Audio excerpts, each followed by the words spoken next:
말씀입니다. 우리 하나님 말씀 구약성경 사무엘상 3장 1절 말씀입니다.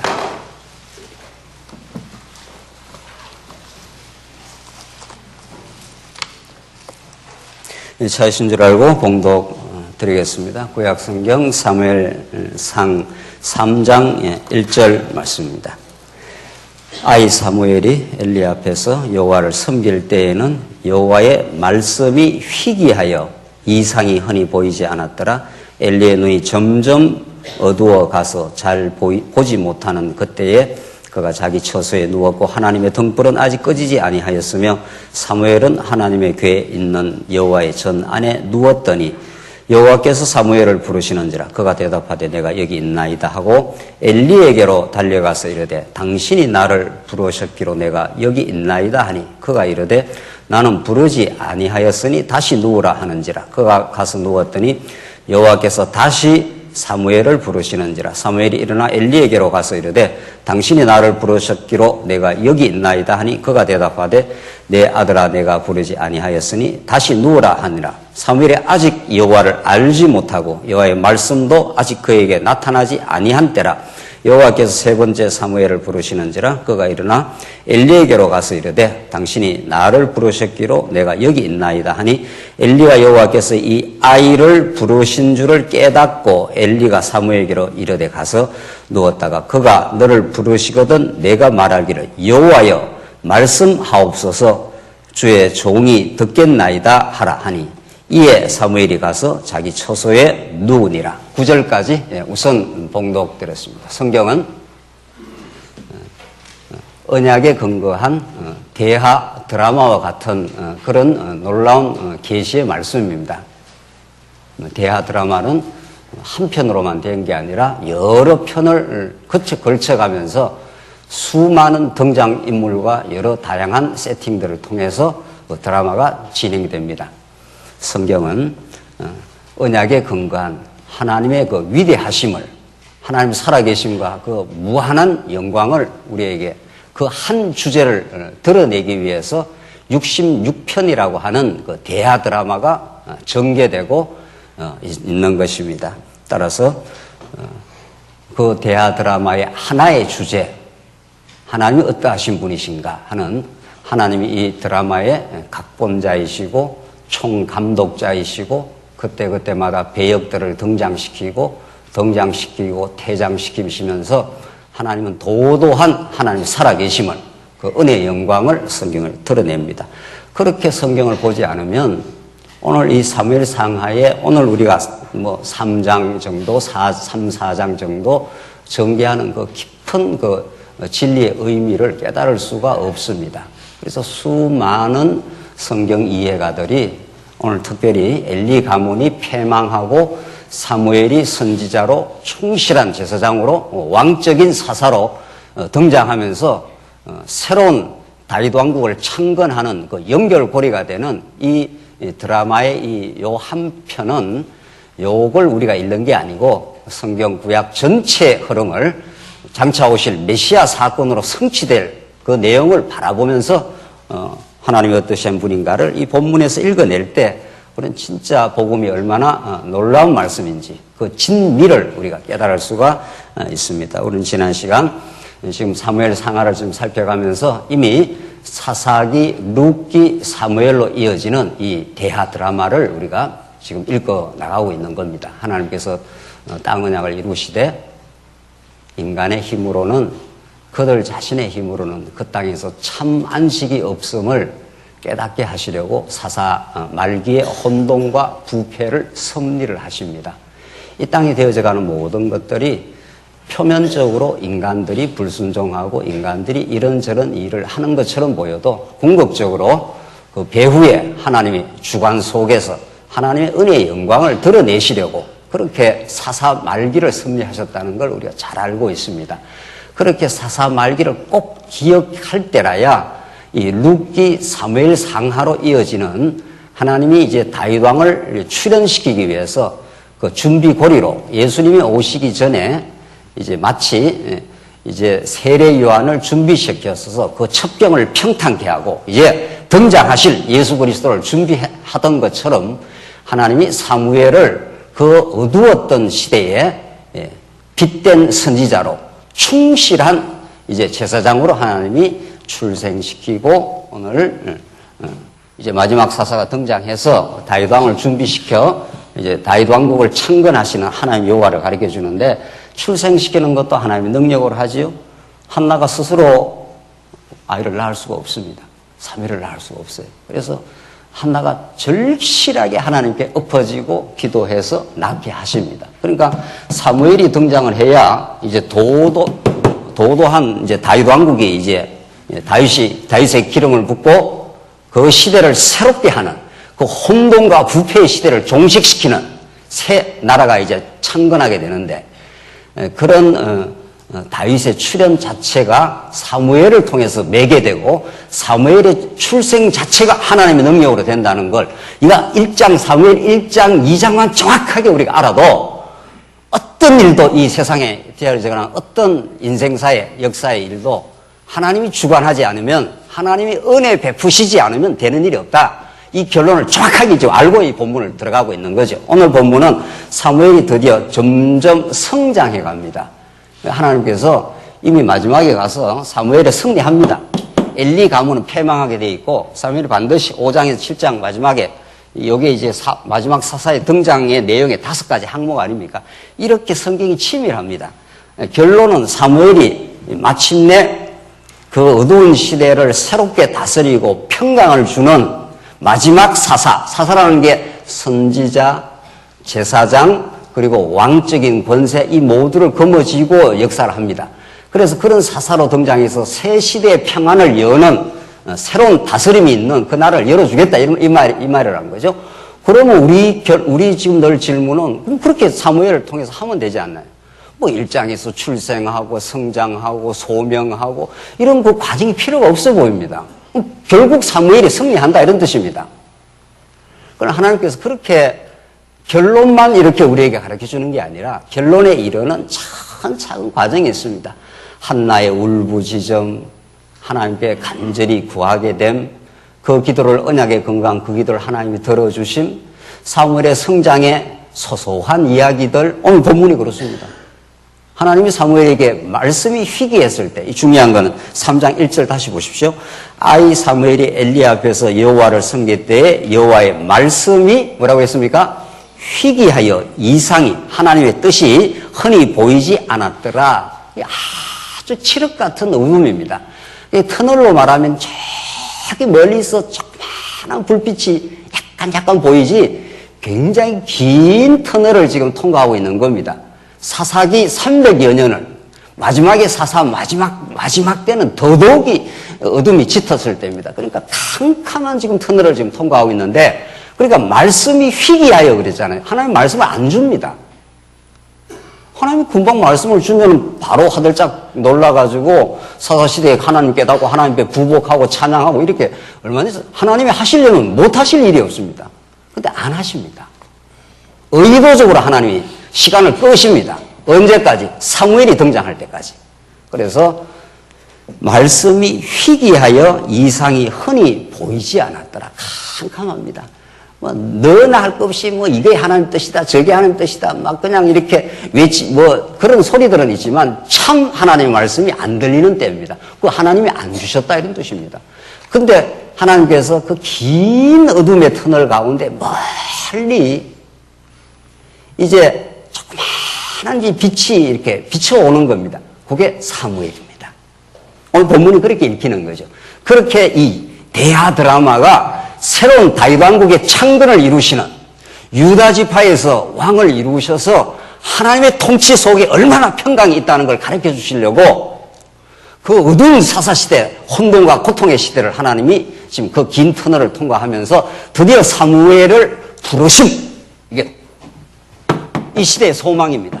사무엘을 하나님 불러서 그에게 하나님의 뜻을 가르쳐 주셔야 그 시대가 새롭게 해석이 되는 거죠. 사무엘이 우리 지난 시간 마지막에 3장 마지막을 미리 읽었지 않습니까? 그러니까 미리 결론을 알고 이 과정을 가는 겁니다. 하나님은 사무엘이 그 불가능한 상황에서 출생시킬 뿐 아니라 여러 어린 시간의 성장을 거쳐서 그 시대가 정말로 필요로 하는 그 어두운 시대를 새롭게 밝히는 하늘의 뜻을 전달해주는 선지자가 필요한 그 시대에 하나님이 선지자로 이제 세우는 거죠. 마지막 사사로.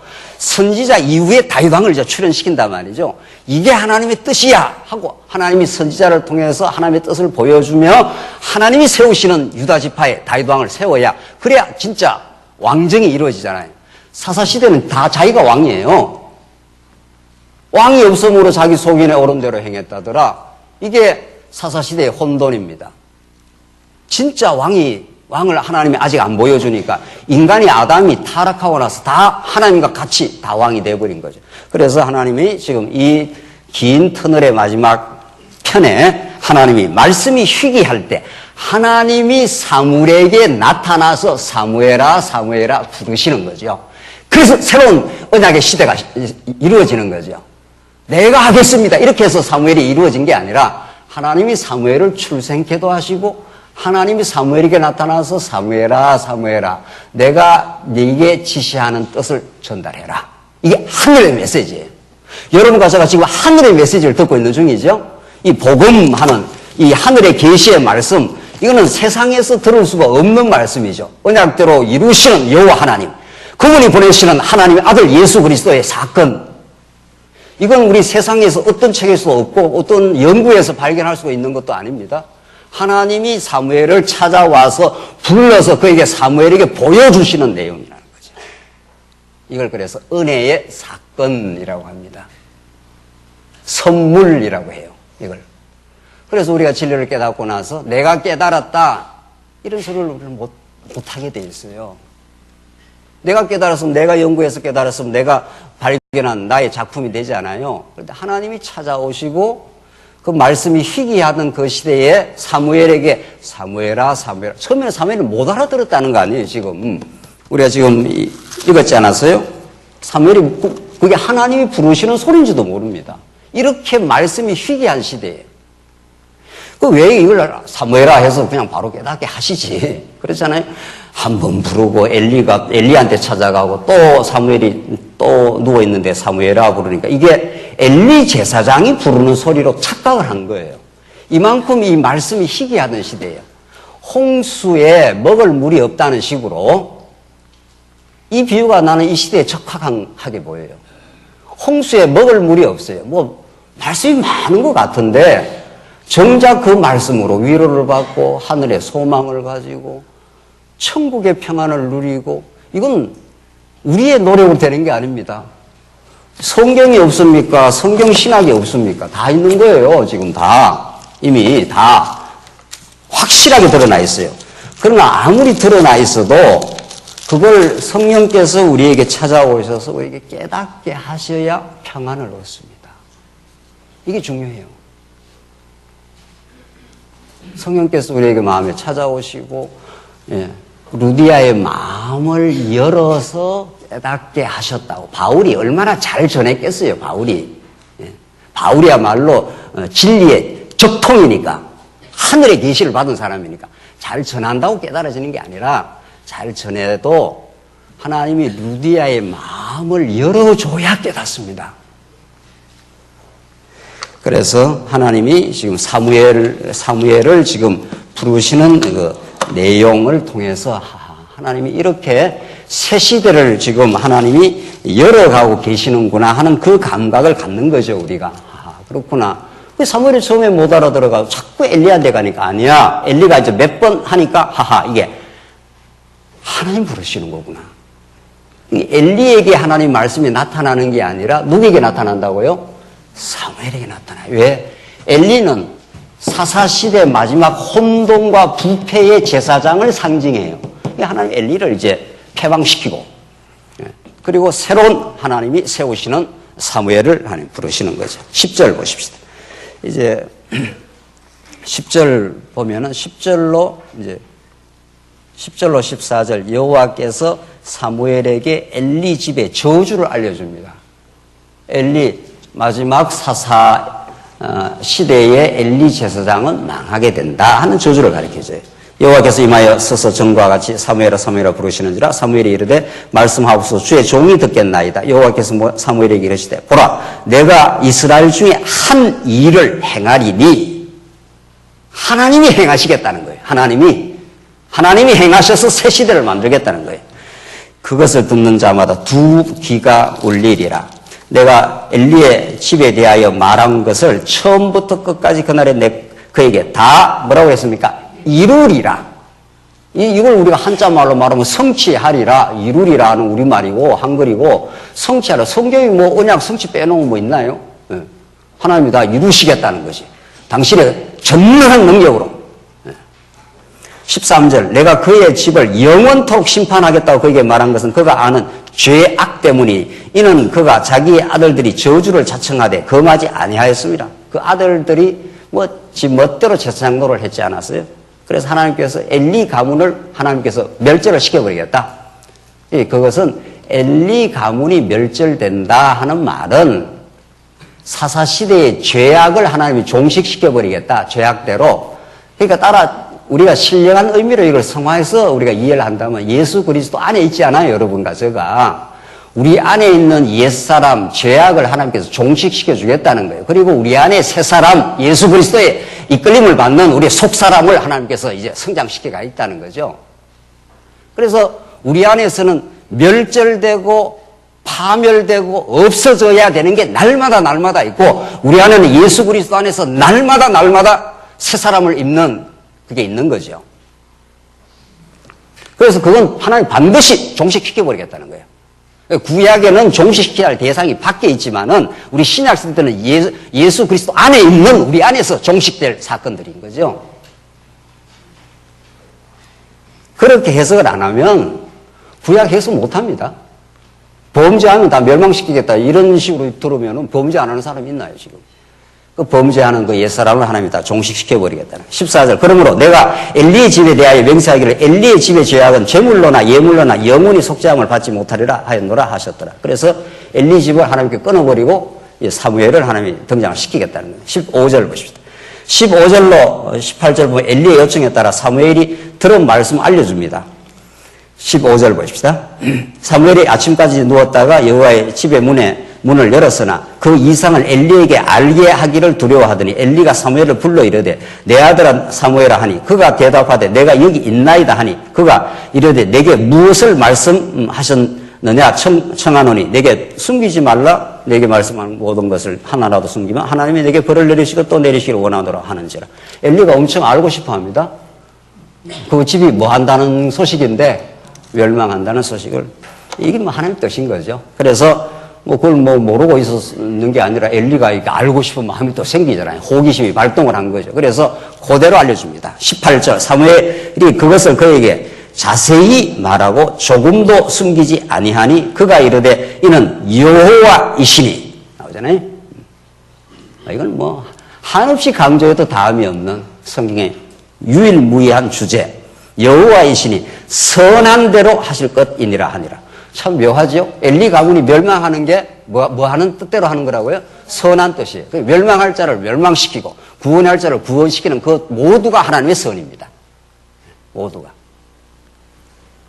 그러니까 우리가 성경에서 말하는 선 이런 개념도 도덕적으로 알면 하나도 성경이 이해가 안 되는 거죠. 멸망하고 아주 죽여버리는데 엘리 가문을 아주 멸절을 시키는데 그게 왜 선이냐는 거죠.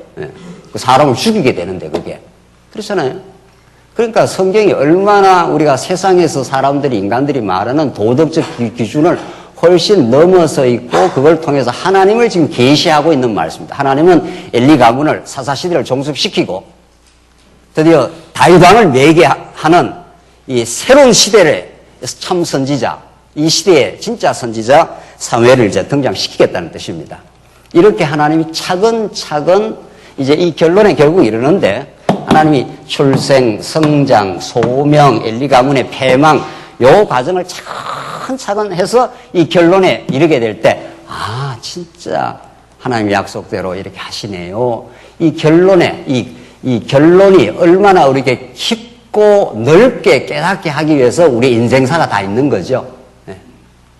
그러니까 어떤 것도 그 결론에 이르는데 그 대하 드라마의 목적을 성취하는데 불필요한 사건은 하나도 없다는 거죠. 그래서 이런 역사관을 우리가 이 신학적 역사관을 가지게 되기 때문에 우리 신앙인들이 대긍정인 거죠. 그 대긍정 속에는 우리의 부족함에 대한 인정, 하나님의 위대한 언약 성취에 대한 깨달음, 그 모든 것들이 다 들어있는 거죠. 그 다 들어있는 거죠. 그래서 엘리한테 이야기를 했더니만 엘리 입에서 그게 여호와시니 선하신 대로 하실 것이라고 또 그 말은 또 제대로 나오네요. 엘리가. 그래서 19절 보십시다. 19절로 21절을 보시면 여호와께서 함께 하셔서 사무엘을 선지자로 세웁니다. 이게 얼마나 결정적이고 중요한 말씀인지 모릅니다. 이게 한번 읽어보십시다. 사무엘이 자라면 여호와께서 그와 함께 계셔서 그의 말이 하나도 땅에 떨어지지 않게 하시니 나오잖아요. 이게 선지자의 말이니까 하나님이 시건치 않고 어떤 선지자에게 말을 주면 그게 땅에 떨어져서 무효화되는 그런 말씀이 되지 않고 사무엘에게 말씀을 주면 그것이 그대로 성취되는 정흠이 있는 실제로 이루어지는 참 선지자를 어떻게 알까요? 모세한테 하나님께 할 때 그게 역사 가운데 정흠이 있으면 그게 진짜 선지자라. 가짜 선지자들은 뭐라 하고 뭐라 해도 그게 진짜 역사 가운데 성취가 안 된다는 거예요. 그걸 이미 모세에게 하나님께서 참 선지자의 표준을 가르쳐 줬지 않았어요? 그런데 하나님께서 사무엘이 점점 성장합니다. 사무엘이 점점 성장하면서 소명을 받습니다. 그래서 엘리 가문은 이제 사장에서 패망하고 사무엘이 이제 그 시대를 새롭게 다스리는 그 평강의 나라를 잠시 이제 이루어가는데 그 바톤을 이제 다윗이 이루어준단 말이죠. 그 말이 땅에 떨어지지 않아요. 그러니까 그 백성들이 사무엘이 진짜 하나님의 선한 뜻을 받은 선지자구나를 이제 믿게 되는 거죠. 그게 그 시대를 새롭게 하는 하나님의 역사입니다. 그래서 선지자 전통, 구약의 선지자 전통이 그렇게도 중요한 거죠. 그 예수님도 내가 율법과 선지를 뭐라 그랬습니까? 폐하러 온 것이 아니라 뭐라고요? 성취하러 왔다 그러지 않았어요? 구약의 그 긴 언약의 전통 가운데 율법과 선지의 전통이 있잖아요. 모세로부터 모세도 선지자, 알고 보면 다 하나님 뜻을 전달하는 선지자죠. 직접적으로 모세가 그렇게 표현을 하고 사무엘 마찬가지. 그 다음 그 이후에 나라가 혼돈을 또 빚을 때 남북으로 갈라져서 무수한 선지자를 보내지 않습니까? 그 선지자의 전통을 따라 참 선지자, 진짜 선지자 예수가 이 땅에 출현하는 거죠. 그래서 이런 말씀 이 말씀을 이렇게 다 우리가 마태, 마가, 누가, 요한복음이 막 전개되는 하늘의 뜻을 예수님이 전달해서 그걸 기록하게 해서 우리가 하늘의 뜻을 깨닫는 거죠. 그래야 우리 마음에 평강도 있고 미래에 대한 소망도 생기고 우리가 얼마나 말할 수 없는 죄인이라는 걸 뼈저리게 깨닫기도 하고 그렇잖아요. 하늘의 선지자가 당장 아니면 내가 다 어려운 거 아니. 그래서 선지자 전통이 이렇게 중요한데 그 20절 보십시오. 다니엘서부터 브엘세바까지 온 이스라엘이 사무엘은 여호와의 선지자로 세우심을 입은 줄을 알았더라. 나오잖아요. 딱 그 적시를 하냐 성경은. 성경 어떤 사건이 쭉 전개되고 그 전개의 그 결론과 의미를 성경은 정확하게 해석할 필요도 없을 정도로 따지고 보면 성경은. 그러니까 성경을 잘 이 언약의 고리를 따라서 읽기만 읽으면은 성경은 그 자체 안에 그 답을 그냥 갖고 있단 말이죠. 그 성경을 그런 올바른 관점으로 안 읽으니까 성경이 헷갈리는 것 뿐이지 이렇게 정확하고 분명하게 이렇게 성경이 밝혀놓고 있지 않습니까? 이 성경은 정말 알고 보면 그렇게 복잡하고 어려운 책이 아니라는 거죠. 하나님이 당신의 뜻을, 우리를 사랑한다는 이 성경이 러브레터나 마찬가지인데 애인이 편지를 쓰면서 뭐 복잡하고 어렵게 쓰겠습니까?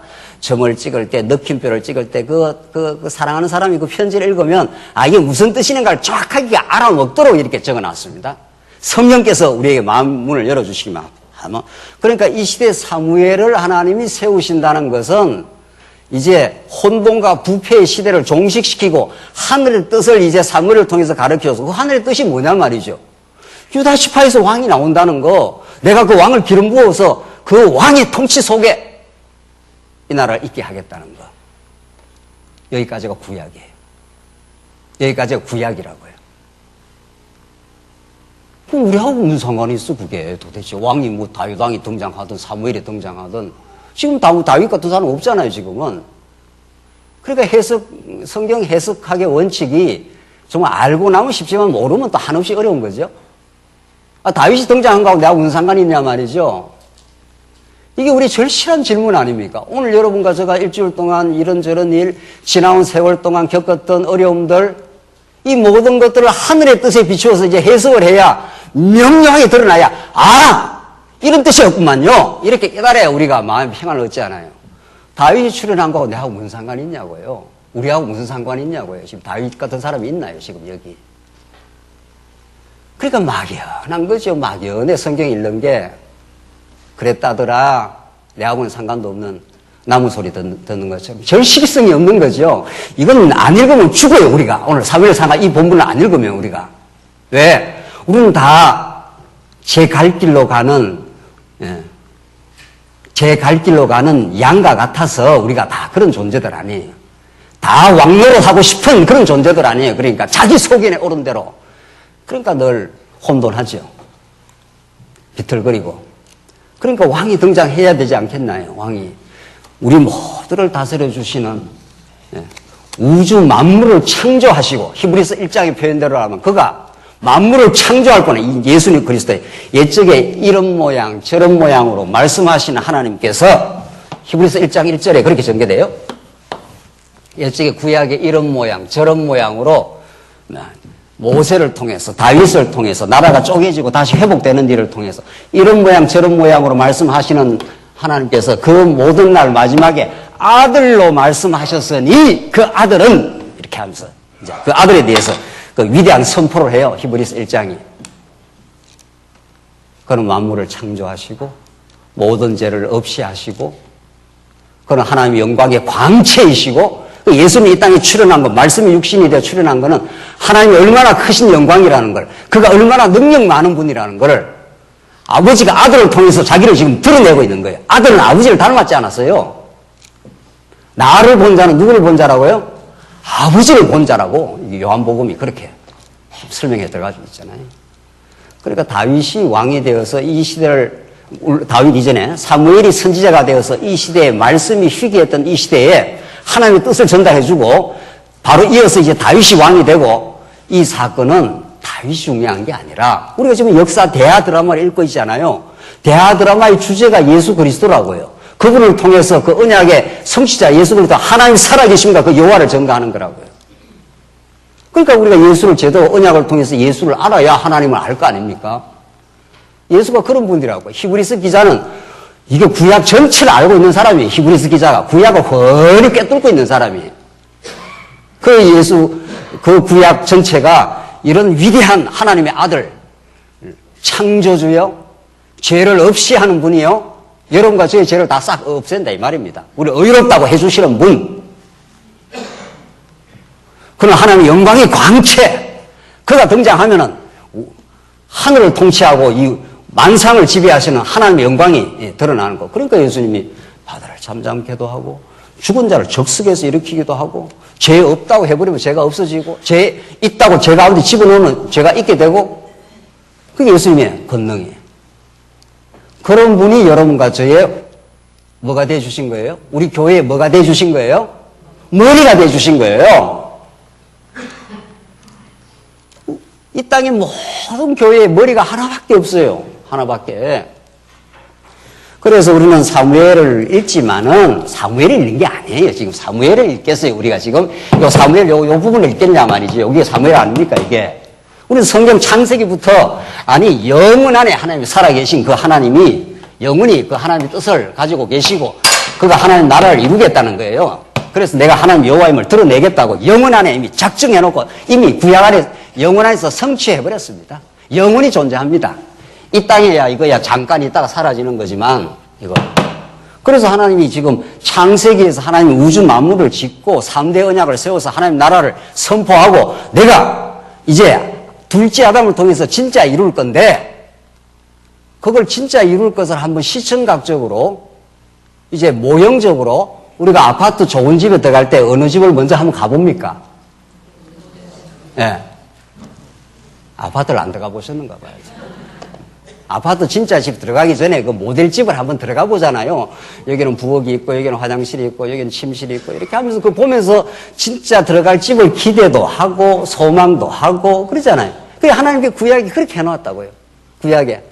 다윗을 통해서 뭐 왕이 돼갖고 이방 대적을 물리치고, 뭐 지금 뭐 물리치는 게 뭐 있습니까, 지금 우리. 그 구약시대 때 이야기라고요.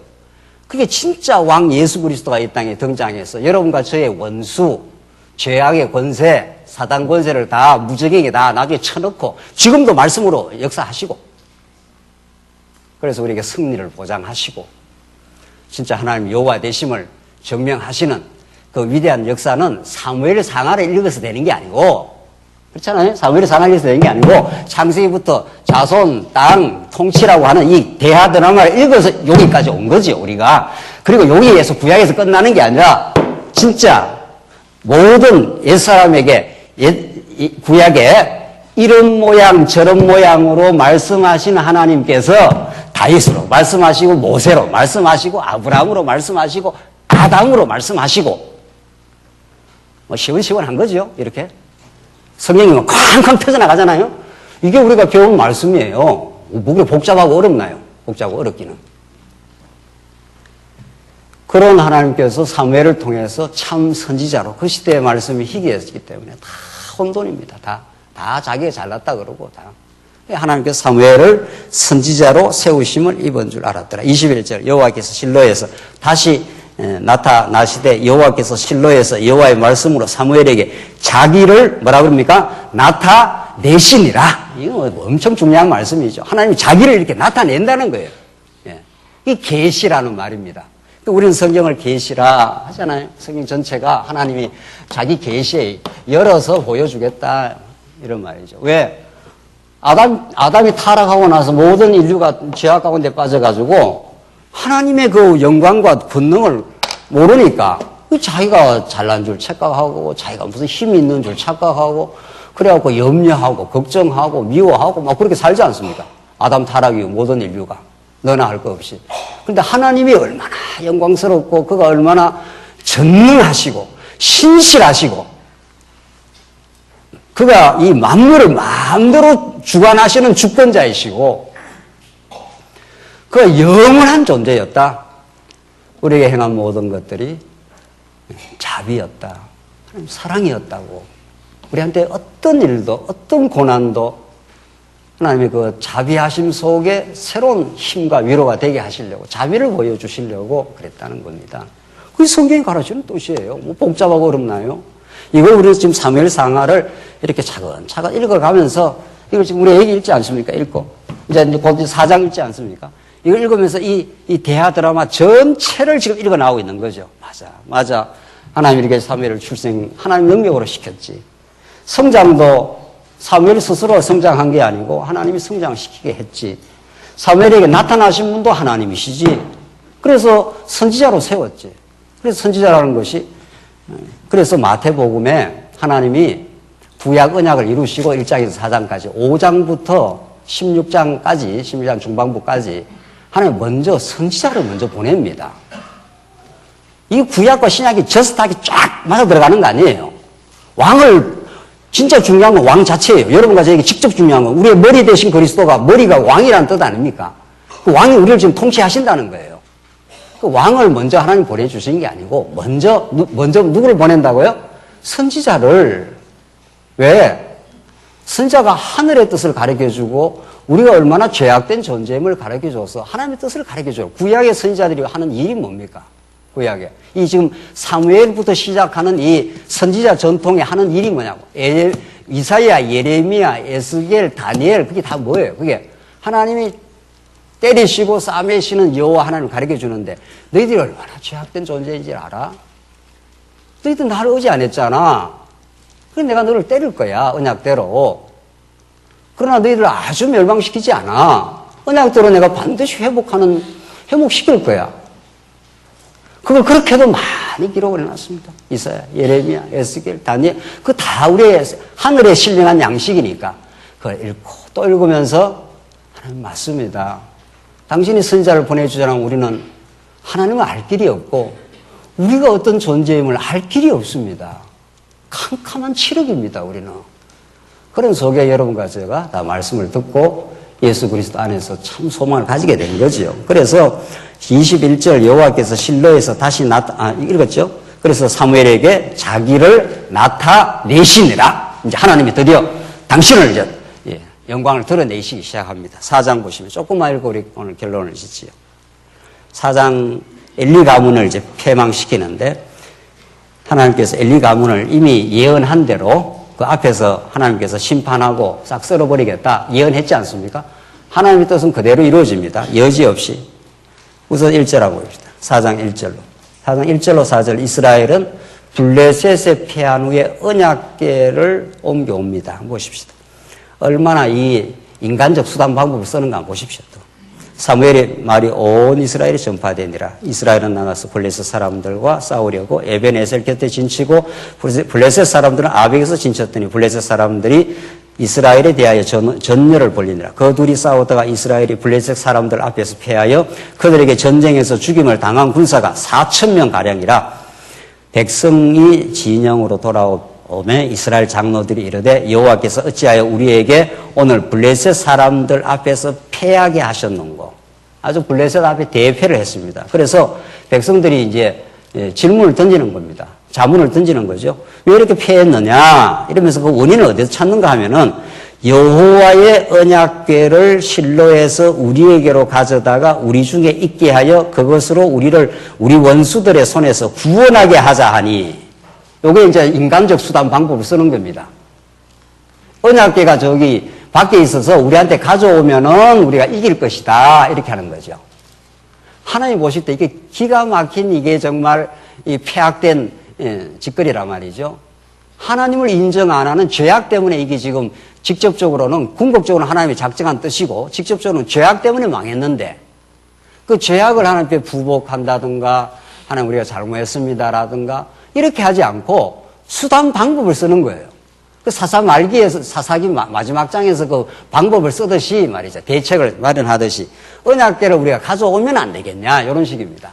언약궤가 무슨 부적입니까? 그렇잖아요. 언약궤가 있어도 되는 게 아니고 언약궤를 주신 하나님의 뜻 앞에 순종하는 것이 진짜 중요한 건데 그렇게 안 했다 이 말입니다 지금. 그래서 4절 이에 백성이 실로에 사람을 보내어 그룹 사이에 계신 만군의 여호와의 언약궤를 거기서 가져왔고 엘리의 두 아들 홈리와 비나스는 하나님의 언약궤와 함께 거기 있었더라. 자, 언약궤 가져왔습니다. 가져왔으면 승리하겠습니까? 승리 안 하겠습니까? 읽지 말고 먼저 알고 들어가죠. 예. 보나마나 뭐예요? 패배예요. 보나마나. 물론 뭐 이제 전체 타이틀이 패배라고 되어 있는 거지만은 언약궤를 가져온다고 승리가 되는 게 아닙니다. 참 정말 하나님 앞에 우리가 이 말씀을 잘 깨달았다는 것이 무슨 의미인지 5절 보십시오. 여호와의 언약궤가 진영에 들어올 때 온 이스라엘이 큰 소리로 외치며 땅이 울린지라. 블레셋 사람이 그 외치는 소리를 듣고 이르되 히브리 진영에서 큰 소리로 외치면 어찌 됨이냐 하다가 여호와의 언약궤가 진영에 들어온 줄 깨달았더라. 그래서 이스라엘 백성들이 15절 다시 보십시오. 언약궤 들어오니까 온 이스라엘이 큰 소리로 외치며 땅이 울리더라. 와, 그런 거예요. 언약궤가 들어왔으니 우리가 승리다 이 말이다. 천만의 말씀 이런 말이죠. 하나님의 뜻은 우리 사람의 뜻과 동에서 서와 다릅니다.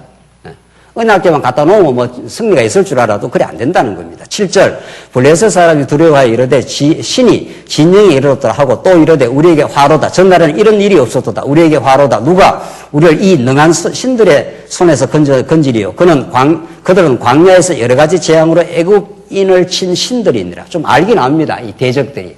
이 신이 대단한 신인데 이거 큰일 났다 이러는 거죠. 9절 너희 블레셋 사람들아 강하게 되며 대장부가 되라. 너희가 히브리 사람의 종이 되기를 그들이 너희의 종이 되었던 것 같이 말고 대장부 같이 되어 싸우라 하고 블레셋 사람들이 쳤더니 이스라엘이 패하여 나오잖아요.